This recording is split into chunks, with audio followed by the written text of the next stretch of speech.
Olá pessoal, a professora Giovana Vieta aqui com vocês para falar sobre catabolismo de ácidos graxos.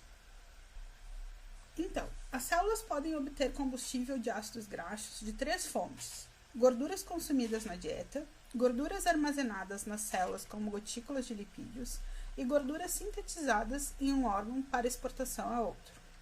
Os vertebrados, por exemplo, obtêm gordura na dieta, mobilizam gordura armazenada no tecido adiposo e no fígado convertem o excesso dos carboidratos da dieta em gordura para posterior utilização por outros tecidos. Em média, 40% das nossas necessidades diárias são supridas pelos trigliceróis da dieta. Os triacilgliceróis fornecem mais da metade das necessidades energéticas de alguns órgãos, por exemplo, o fígado, o coração e a nossa musculatura em repouso. Nos vertebrados, antes que os trigliceróis possam ser absorvidos através da parede intestinal, eles precisam ser convertidos em partículas de gorduras macroscópicas, insolúveis em micelas microscópicas finamente dispersas. Essa solubilização é realizada pelos sais biliares, como ácido taurocólico, que são sintetizados a partir do colesterol no fígado, armazenados na vesícula biliar e liberados no intestino delgado após a ingestão de uma refeição gordurosa. Na figura 1, a gente pode ver que, em 1, os sais biliares que são compostos anfipáticos, atuam como detergentes biológicos, emulsificando, convertendo as gorduras da dieta em células mistas de sais biliares e triacilgliceróis. Em 2, as lipases intestinais degradam os triacilgliceróis, pois a formação de micela aumenta muito a fração das moléculas de lipídios acessíveis à ação da lipase hidrossolúvel no intestino, e a ação das lipases converte os triacilgliceróis em monoacilgliceróis e diacilgliceróis, ácidos graxos livres e glicerol. Em seguida, os ácidos graxos e outros produtos da degradação são absorvidos pela mucosa intestinal e convertidos em triacilgliceróis. Os triacilgliceróis são incorporados como colesterol e apoliproteínas nos quilomicrons, que se movem pelo sistema linfático e pela corrente sanguínea para os tecidos. Em 6, vemos que nos capilares destes tecidos, a enzima extracelular lipase lipoproteica, ativada pela ApoC2, hidrolisa os triacilgliceróis em ácido graxo e glicerol, absorvidos pelas células nos tecidos alvos. Em 8, no músculo, os ácidos graxos são oxidados para a obtenção de energia. No tecido adiposo, eles são reestratificados para armazenamento na forma de triacilgliceróis. Os remanescentes dos quilomicrons, desprovidos da maioria dos seus triacilgliceróis, mas ainda contendo colesterol e apolipoproteína, se deslocam pelo sangue até o fígado, onde são captados por endocitose, mediada pelos receptores específicos para suas respectivas apolipoproteínas. Em relação à mobilização dos triacilgliceróis armazenados no tecido adiposo, a gente observa que os triacilgliceróis que entram no fígado por essa via podem ser oxidados para fornecer energia ou precursores para a síntese de corpos cetônicos. Isso acontece quando baixos níveis de glicose no sangue ativam a liberação de glucagon. O glucagon se liga ao receptor da membrana do adipócito, aqui em 1, e estimula a adenilciclase, em 2. Via proteína G, que produz, então, o AMP cíclico. Isso ativa a pKa, que fosforila a lipase sensível ao hormônio, e as moléculas perilipina na superfície da cutícula lipídica, aqui em 4. A fosforilação da perilipina causa a dissociação da proteína CG1 da perilipina, que a gente vê no esquema no número 5. A CGI, então, se associa com a enzima triglicerol lipase no adipócito, ativando. A triglicerol lipase ativada em 6 converte triacilgliceróis em diacilglicerol a perilipina fosforilada se associa com a lipase sensível ao hormônio fosforilado, permitindo o acesso à superfície da gotícula lipídica, onde em 7 a gente vê a hidrólise do diacilglicerol em monoacilglicerol. Uma terceira lipase, a monoacilglicerol lipase, hidrolisa os monoacilgliceróis em 8. E em 9, os ácidos graxos saem do adipócito, se ligam à albumina sérica no sangue e são transportados.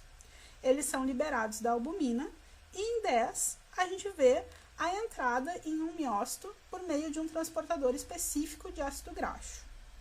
No miócito, os ácidos graxos são oxidados a CO2 e a energia da oxidação é convertida em ATP, que vai estar abastecendo a contração muscular e outros tipos de metabolismo que necessitam de energia no miócito.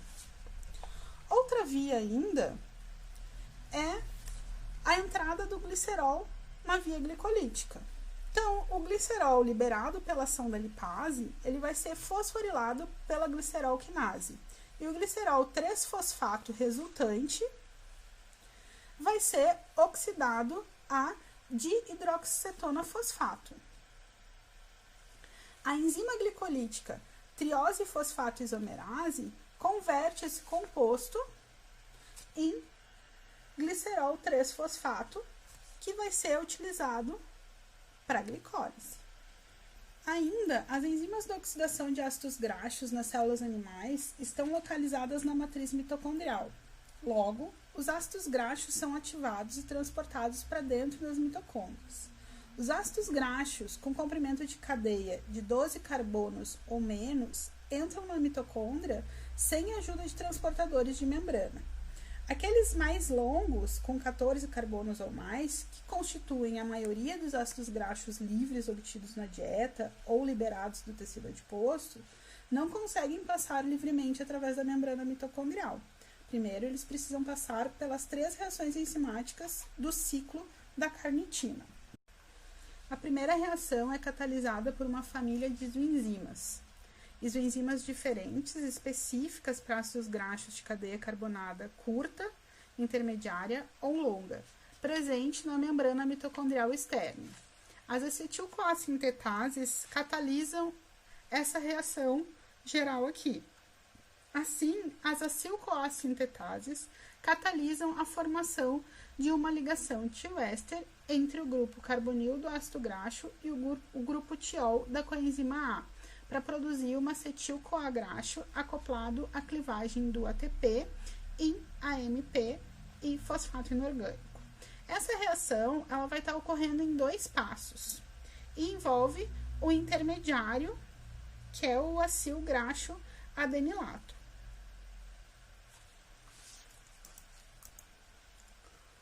Os ésteres de acil-CoA graxo formados no lado citossólico da membrana externa da mitocôndria, eles podem ser transportados para dentro da mitocôndria e oxidados para produzir ATP, ou podem ser utilizados no citossol para sintetizar lipídios de membrana. Os ácidos graxos destinados à oxidação mitocondrial, eles estão transitoriamente ligados ao grupo hidroxil da carnitina, formando acil-graxo-carnitina, a segunda reação do ciclo da carnitina. Essa transesterificação ela vai ser catalisada pela carnitina aciltransferase na membrana externa, ou acil-CoA passa através da membrana externa e é convertida no éster de carnitina no espaço intermembrana. Ou o éster de carnitina é formado na face citossólica da membrana externa e então deslocado através da membrana externa para o espaço intermembrana. Em qualquer um desses casos, a passagem para o espaço intermembrana ocorre por meio de grandes poros, que são formados pelas proteínas porinas na membrana externa. O éster de acil-graxo-carnitina, então, entra na matriz por difusão facilitada através do transportador acil-carnitina na membrana mitocondrial interna. No terceiro e último passo desse circuito, terceira reação do ciclo, O grupo acil graxo é enzimaticamente transferido da carnitina para coenzima A intramitocondrial pela carnitina aciltransferase 2. Essa isoenzima, localizada na face citossólica da membrana mitocondrial interna, ela regenera a acil-CoA graxo e libera, juntamente com a carnitina livre, dentro da matriz. A carnitina retorna ao espaço intermembrana por meio do transportador acil-carnitina-carnitina. Esse processo de 3 passos para transferir os ácidos graxos para dentro da mitocôndria, que são esterificação da coenzima A, transesterificação com a carnitina, seguida de transporte e transesterificação de volta de CoA, liga 2 reservatórios de coenzima A e de acil-CoA graxo, um no citossol e outro na mitocôndria. Esses reservatórios, eles têm funções diferentes. Isso aqui é um ponto bem importante, gente. A coenzima A na matriz mitocondrial, ela é amplamente utilizada na degradação oxidativa do piruvato, dos ácidos graxos e de alguns aminoácidos, enquanto a coenzima A citossólica ela é utilizada na biossíntese de ácidos graxos. A acil-CoA graxo no reservatório citossólico pode ser utilizada para síntese de lipídios de membranas ou pode ser transportada para dentro da matriz mitocondrial para oxidação e produção de ATP. A conversão ao éster de carnitina compromete a proporção acil-graxo com o destino oxidativo. O processo de entrada mediado pela carnitina é o passo limitante para a oxidação dos ácidos graxos na mitocôndria, ou seja, é um ponto de regulação desse processo. Uma vez dentro da mitocôndria, a acil-CoA graxo sofre os efeitos de um conjunto de enzimas da matriz e vai ser, então, oxidada. A oxidação mitocondrial dos ácidos graxos ocorre em 3 etapas, representadas nessa figura. Na primeira etapa, beta-oxidação, os ácidos graxos sofrem a remoção oxidativa de sucessivas unidades de 2 carbonos na forma de acetil-CoA. Na segunda etapa da oxidação dos ácidos graxos, os grupos acetil da acetil-CoA são oxidados a CO2 no ciclo do ácido cítrico, que também ocorre na matriz mitocondrial. A acetil-CoA, derivada dos ácidos graxos, então entra em uma via de oxidação final comum com a acetil-CoA derivada da glicose, precedente da glicólise e da oxidação dos piruvatos. As 2 primeiras etapas da oxidação dos ácidos graxos produzem os transportadores de elétrons reduzidos, NADH e FADH2, que na terceira etapa, cadeia respiratória, doam elétrons para a cadeia respiratória mitocondrial, por meio da qual os elétrons passam por oxigênio, com a fosforilação concomitante de ATP e ATP. A energia liberada pela oxidação dos ácidos graxos é, portanto, conservada como ATP. Esses 2 passos, gente, já são conhecidos nossos, tá? Então, a partir do momento que os ácidos graxos eles sofrem a beta-oxidação, eles passam a fazer parte do ciclo do ácido cítrico e entram como substratos intermediários da cadeia respiratória. A beta-oxidação de ácidos graxos saturados, ela tem 4 passos básicos. 4 reações catalisadas por enzimas que constituem a primeira etapa da oxidação dos ácidos graxos. Então, na primeira etapa, ela é catalisada por enzimas de acetil-CoA desidrogenase, de acordo com a cadeia que a gente está fazendo a oxidação. Então, por exemplo, o palmitoil, que é um ácido graxo de cadeia longa, 12 a 18 carbonos, ele tem 16 carbonos, tá? Ele vai ser oxidado por uma desidrogenase de cadeia muito longa, e assim sucessivamente. No segundo passo, eu tenho a hidratação. Água adicionada à ligação dupla da trans-enoil-CoA para formar o esteroisômero L da beta-hidroxiacil-CoA. No terceiro passo, a L-beta-hidroxiacil-CoA é desidrogenada para formar a beta-cetacil-CoA. E no quarto passo, a gente tem a tiólise, que promove a reação de beta-cetoacil-CoA com uma molécula de coenzima A livre para separar o fragmento de 2 carbonos da extremidade carboxílica do ácido graxo original como acetil-CoA. E o outro produto é o tioéster de coenzima A do ácido graxo, agora encurtado em 2 carbonos. Como a gente está falando de uma molécula de cadeia muito longa, ela tinha 16 carbonos, eu tirei 2, ela ficou com 14, ela ainda é considerada longa. Então, esses 4 passos da beta-oxidação, eles são repetidos. E em cada passagem por essa sequência de 4 passos, um resíduo acetil é removido na forma de acetil-CoA da extremidade carboxílica da cadeia acil-graxo. Nesse exemplo, o palmitato, que tem 16 carbonos, entra como palmitoil-CoA e ele passa por esse ciclo algumas vezes, certo?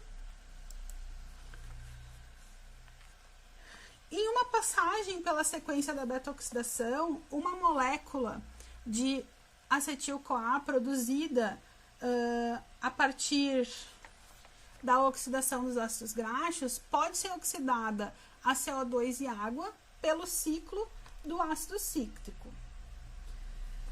O que vai acontecer aqui? A gente tem essa aqui como a nossa equação geral da degradação do palmitoil-CoA, né? Onde, seguindo a remoção de uma unidade de acetil-CoA da palmitoil-CoA, o tiéster de coenzima A do ácido graxo encurtado com 14 carbonos pode agora passar a outro conjunto de 4 reações e assim sucessivamente 12 carbonos e assim por diante. Então, ao todo, o palmitoil ele tem 7 passagens pela sequência de beta-oxidação para que ele seja oxidado uma molécula de palmitoil-CoA em 8 moléculas de acetil-CoA. O que a gente sabe? Que nesse processo, o gasto energético, o custo energético é de 2 ATPs e o ganho que a gente tem é de 106 ATPs.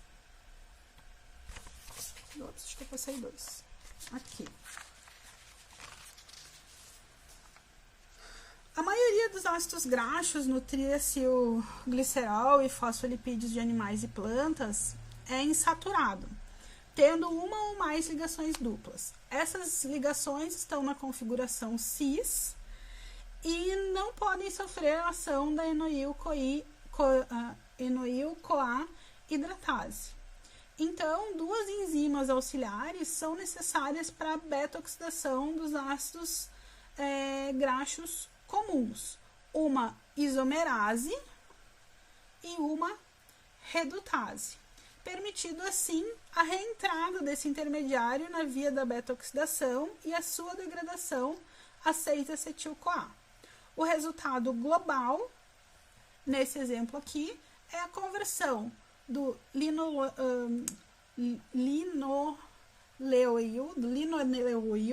a 9 moléculas de acetil-CoA.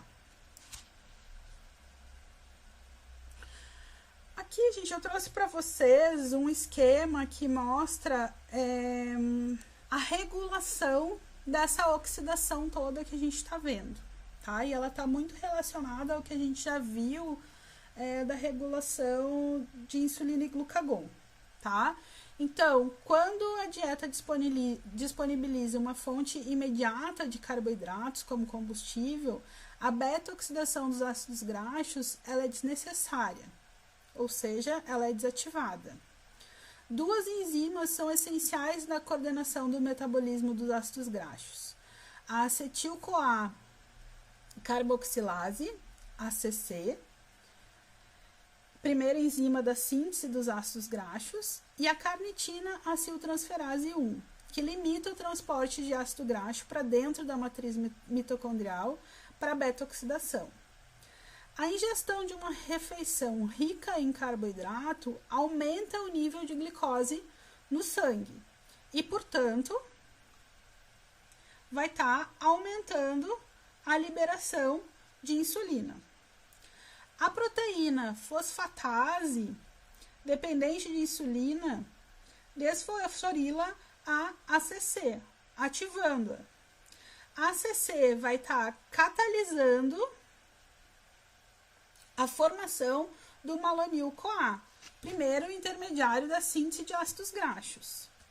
E o malonil-CoA vai estar inibindo a carnitina aciltransferase 1, impedindo assim a entrada de ácido graxo na matriz mitocondrial. Quando baixam os níveis de glicose no sangue entre as refeições, a liberação de glucagon vai estar ativando a proteína quinase. Ativação da proteína quinase fosforila e inativa a ACC. Com a baixa concentração de malonil-CoA, a inibição da entrada de ácido graxo na mitocôndria ela vai ser aliviada e os ácidos graxos passam a entrar na matriz mitocondrial e tornam-se o principal combustível. Como o glucagon também ativa a mobilização de ácidos graxos no tecido adiposo, um suprimento de ácidos graxos vai começar a chegar ao sangue. Tá? Então, na verdade, essa regulação aqui a gente já conhecia, é só vendo ela um pouquinho mais detalhada.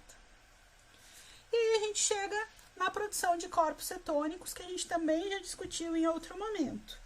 Em humanos e na maior parte de outros mamíferos, o acetil-CoA formado no fígado durante a oxidação dos ácidos graxos pode entrar no ciclo do ácido cítrico ou sofrer uma conversão a corpos cetônicos, acetona, acetoacetato e d-beta-hidroxibutirato, para exportação a outros tecidos.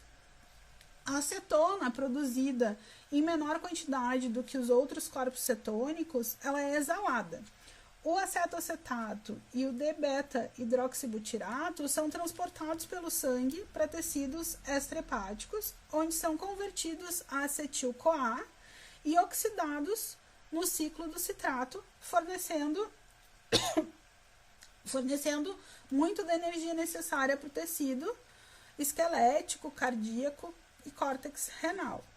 O cérebro usa preferencialmente glicose como combustível, mas em casos extremos ele pode estar se adaptando ao uso do acetoacetato, né, ou do d-beta-hidroxibutirato em condições de jejum prolongado, por exemplo, quando a glicose não está disponível. A produção e exportação dos corpos cetônicos do fígado para tecidos extrahepáticos permite a oxidação contínua de ácidos graxos no fígado, quando a acetil-CoA não está sendo oxidada no ciclo do ácido cítrico. Os corpos cetônicos formados no fígado, eles vão ser exportados para outros órgãos como combustível. Como a gente pode ver no esquema, o d-beta-hidroxibutirato sintetizado no fígado passa para o sangue e, portanto, para outros tecidos, onde é convertido a acetil-CoA, em 3 passos. Ele é primeiro oxidado a acetoacetato, que é ativado com a coenzima A doada pela succinil-CoA, e então clivado pela tiolase. A acetil-CoA assim formada é utilizada para a produção de energia. A superprodução de corpos cetônicos em pacientes diabéticos não controlados ou na redução severa da ingestão de calorias, como a gente já viu em outros momentos, pode levar o nosso indivíduo a acidose ou cetose ou cetoacidose diabética. Pessoal, com isso a gente finaliza o estudo do metabolismo de lipídios. Anotem suas dúvidas e conversem.